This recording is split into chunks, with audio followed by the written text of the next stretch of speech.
Saan ba? Dito na lang. Ayan, congrats sa inyong award mo.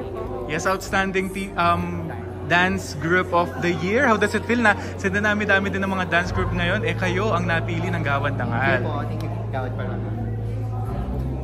So how does it feel? Dahil wala kayong doon parang speech, you can do some speech here. First of all, we want to thank you, of course, the event po tonight. Of course, all the people na sumusuporta and nagtitiwala sa aming D-Grind. Of course, sa manager namin, kay Chris, and of course, kay Teacher Jabel na nag-ohoan sa amin, bumubuo sa amin, of course, every performances namin on stage, di kami binababayaan. So, yung D-Grind naman, thankful kami sa lahat, sa buong D-Grind kasi tulong-tulungan talaga kaming ginagawa yung pangarap namin. So, this is just not a dance for us. This is our goal, this is our dream in life na soon, we will be internationally acclaimed great dancers, diba? So why not? So ayun, nasa amin din naman yun kung how will we work on that. But then again, thank you dun sa mga taong nakakita no, ay naman sa pag-hit, I mean, success na binubuo namin within the group. Ilang years na ba ang The Grind? We are at this 7 years na po in The Grind. So almost 7 years is coming.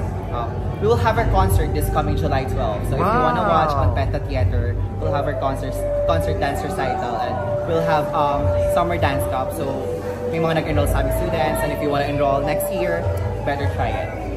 And of course, sabi niya na lahat, but we just want to thank Direk Rom Borlat for giving us this opportunity, and also Sir John Fontanilla for trusting us and guiding us every step of the way.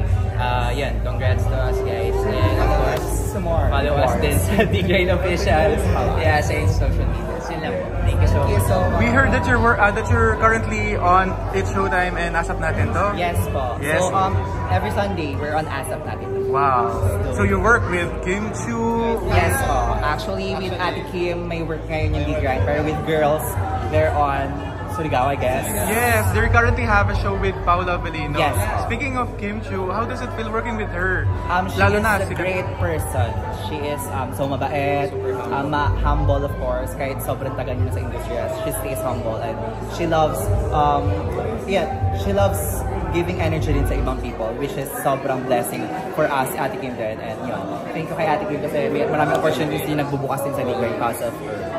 May mga nagsasabi kasi may mga issue before if naalaman nyo na parang medyo may somehow attitude daw siya, tapos parang late daw siya, somehow ganun.